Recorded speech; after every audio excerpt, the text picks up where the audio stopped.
Dr. Robbie Fullerton. I'm the head psychologist and clinical director at Feel the Magic. Hello, my name is Peter Maloney. I'm the National Learning and Development Manager and founding member of Feel the Magic. Today, we'd like to run you through a few pointers on the Let's Talk Suicide program. We will review some of the objectives for the webinar today. Essentially, we want to orient you to the program, the format and its outcomes. We'll discuss what you may need to prepare for the program and review all the emotional support measures that we've taken to ensure that you and your campers safely navigate through the program. We'll also, toward the end, address any frequently asked questions to clarify the final details so you're fully prepared. Great. Some of the terminology we use through our programs are kids, when we relate to your children, and campers. So throughout this program, we'll be referring to your children as campers, or kids, or children. Okay, so I'm going to take you through the program format. Let's Talk Suicide, or LTS, consists of 3 1.5-hour live online sessions over 2 weeks, and 1 live online midweek connection sessions for you, the parents and guardian. The program is led by 2 facilitators, one being a mental health professional, and the second one being a facilitator. One or both have lived experience of a family member or loved one who's died by suicide, and the mental health professional may work in the arena of suicide prevention or families who are impacted by a family member who has died by suicide. Session 1 will be held on the Sunday morning, and then session 2 will be held on the same day in the afternoon. The midweek parent-guardian connection session will be held on the Wednesday evening at 7 o'clock. Session 3 will be held on the following Sunday morning, and we invite you to join this session at the end, so as a group we can connect and finish off this session. It's really important that you stay close by throughout all the sessions so you can support your child or camper if they become distressed or need further guidance and support. I want to reassure you, with all our programs, we have this rule called the rule of 3, whereas no child is ever left alone virtually or in real time with 1 adult. There's always 2 adults to 1 child. So if your child is in distress, we could go into a breakout room with you and the counsellor, and we can support you further. That's a great point, Peter. I do want to review some of the outcomes. So obviously, by engaging in the program, we want to achieve certain things. So first of all, we want to create a very safe space for your children or campers to speak about their experience and the impact of the death by suicide, both on themselves and the family and their interpretation of that. We also want to teach them some emotional intelligence skills that include empowering them to identify what emotions they're going through along their grief journey. We'll also introduce and practice some emotional regulation strategies and tools to assist them in safely experiencing those emotions, to care for themselves and to navigate that grief journey. We'll talk a lot about how in high distress situations, we may need to do certain things to make sure we care for ourselves and that we lower that level of distress. We'll also offer a supportive environment where campers may share their grief story and connect with others who tell their story. We'll explore language around how to respond to people who ask about their loss and how to gauge who would be safe and appropriate to share certain parts of their journey with. So we'll talk about, people that are really close that would be good to share the more intimate details of things, and maybe people who are not as close, who you could be a bit more boundaried about what you share and to feel empowered to draw those boundaries. We'll also encourage them to create connections with other people in the group impacted by a family member or guardian's death by suicide. And part of the reason we have someone with lived experience sitting in is to have that initial connection and set a precedent that, we can all share about these things. Over to you, Peter. Thank you. So Robbie mentioned about a safe space. So part of the safe space, creating that, is getting your help to be prepared around Zoom. So last year we were thrown into the world of Zoom, and I'm sure all of you are versed in it, and your children even more so. But it's really important we use this medium, so it's really important supporting our safe space by being prepared. So what we need you to do is create a quiet space for your child, a really comfortable chair, ideally a laptop or a desktop, or if you are using another device, please make sure it's really set up and supported, because we do need your child to have their hands free. They will be working through a workbook. We'll be asking them to do gestures. So make sure they're in a safe environment, they're comfortable. If they're at the dining room table or somewhere where other people are, maybe have headphones on for them so they can't hear other people speak, because remember, we do want to create safety for everybody on the call. Also, just be aware that be around so that you can check in on them. If they need you, they can come and get you at any time if they become distressed or need some clarification on anything. Also, bandwidth. So because this is a virtual a course or a program, if other people are live streaming or downloading videos, that can actually affect the quality of the call. So if you can maybe reduce that with your other family members, just for these sessions, that'll really help us out. If that does happen, just message us in the chat. You can go off video. And that's important too. If your child doesn't feel comfortable straight away to see each other face to face, it's okay that they have video off, and we'll encourage them throughout the program if they want to come on at any time. So that's sort of you being more prepared around that, creating a safe space for your child and also for you will help us with the quality of our program. Thanks. Yeah, very good point. And throughout the program, there may be times where what we're discussing can be very challenging and evoke some really difficult or challenging emotions for kids to experience. So I do want to highlight some of the emotional support measures that are available to you in addition to our program. So you will get a workbook, and I do encourage you to review that yourself. And you might want to do that with your child. As I said, there'll be certain things that we teach kids to comfort themselves, and we'll be referring to those as anchors in our program. And these are ways that kids can self-regulate their emotions. But it's really important that you're aware of what works best for your child in kind of de-escalating these really highly distressing situations. So the workbook is a good resource for you to get an introduction to not only what we do in the program, but what some of those key regulation strategies are. We also have developed a grief resource hub on our website, and it has specific information about what to do, how to care for yourself and for your child or other family members while you're experiencing grief or bereavement by a suicide. So it would be really important to maybe review some of those fact sheets.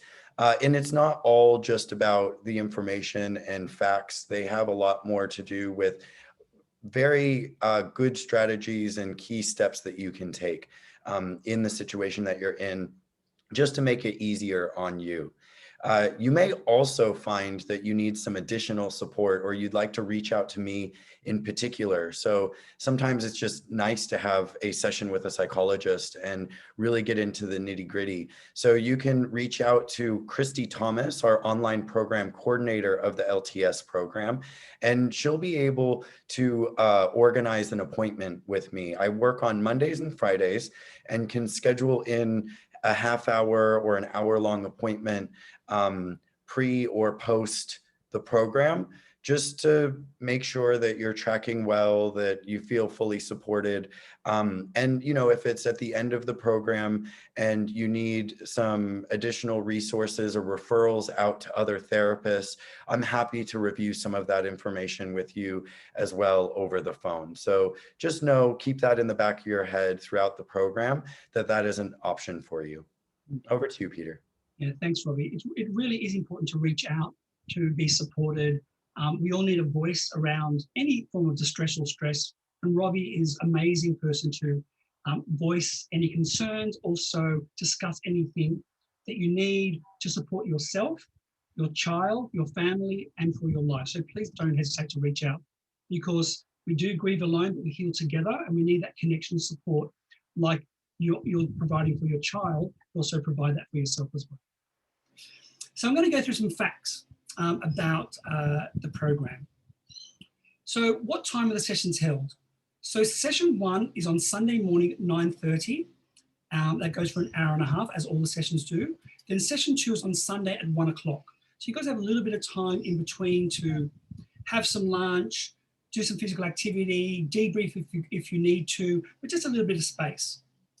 And then the Wednesday after at 7 o'clock, we have the Parent Connect sessions. So that's when you come so you can share where you're at, any things that come up for your child, and also connect as a group and be around other parents who are affected by a family member who's died by suicide. It's really pivotal for you to be supported and see other people who are going through the same thing, because that connection really helps us to not feel so isolated and alone, which we provide that, and your children will have that experience with the other campers.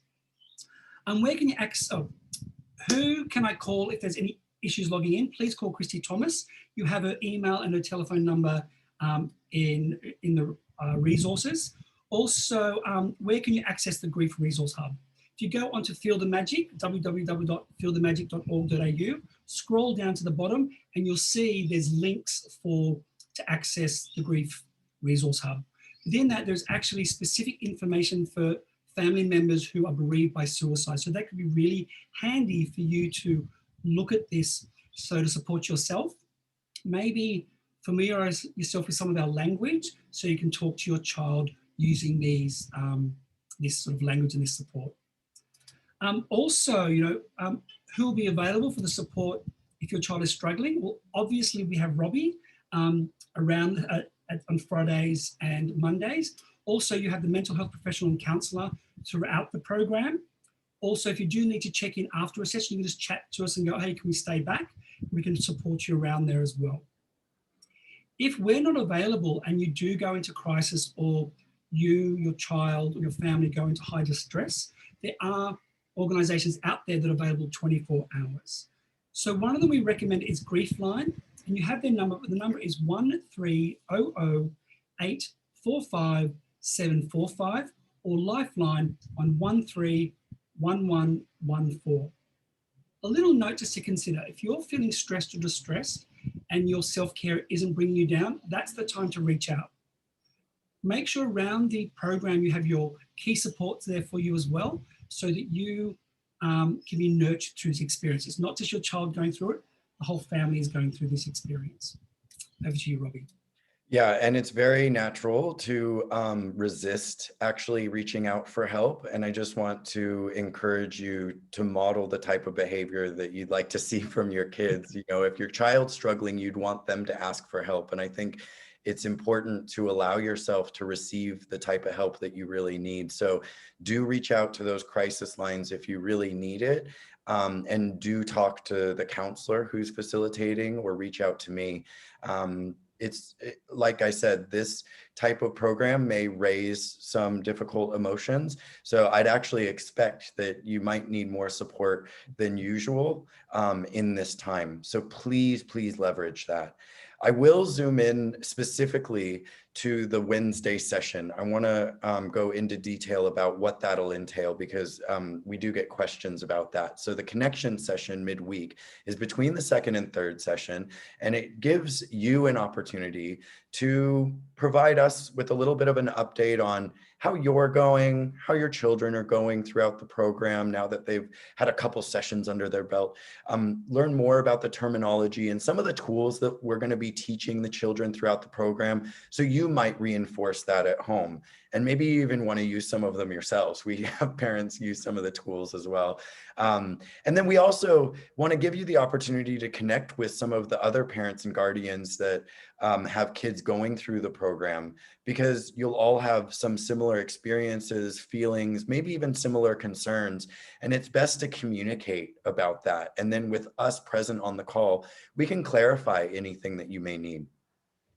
Also, that session is an opportunity for you to receive some support yourself if there has been something you're struggling with over the week, or if there have been kind of difficult emotions evoked from the program. And then we can plan for the rest of the week. What are the anchors? What are those strategies that you can put into place if those distressing emotions do come up? And what kind of things you might think about your children doing to anchor themselves or to regulate their high distress throughout the week. So it's really just kind of a great session to get a little bit off your chest, to check in with where you're at, to connect with other people, and also to plan for, all right, now that we're in this, what are we going to do if there is some added difficulty? And then, of course, at the end of the program, there'll be a time that you'll be on the very end of the call, and we can kind of do a final wrap up. Yeah. It's natural, you receive a lot of information, you might feel a little bit overwhelmed, a little bit concerned, and that's completely natural. Just to remind you and reassure you that we are a grief education organization. We practice what we preach. Most of us are bereaved, have bereavement on multiple layers, and we practice all these tools. And the facilitators practice them with the children. Also, when we're together on the Wednesday night, we're going to be practicing the tools together, because this is when we learn and we can heal and grow. We learn from each other. We practice all these things together, and then we don't feel so isolated. We feel more empowered. Also, in our programs, we do have fun too. So don't you worry about that. There's some fun activities to balance everything out, because part of our focus is to normalize that we're grieving. And that's because of the death of a family member. And that profoundly changes our lives. So your concerns are natural, uncertainty is natural, being overwhelmed by the information, but just take one step at a time, reach out to us, and I'm sure it's going to be very beneficial for your children and for you. Yeah, it's really important to highlight the program's really fun. There's going to be some amazing graphics that the kids engage with and some great activities that they'll have some fun with. I guess today's webinar is to make sure that you're quite informed so you don't go into it with that uncertainty. That uncertainty usually breeds a bit of kind of stress. So we want to just make sure that everything's very clear and that we highlight specifically the focus on your child's safety and their emotional well-being, because at the end of the day, we may all be grieving, but we do have each other and we'll heal through those connections. But we also know that it's good to know what to do when you're highly distressed. And so, yeah, we're here to support you throughout the program, and we look forward to meeting you face-to-face someday in the future. Bye. Take care.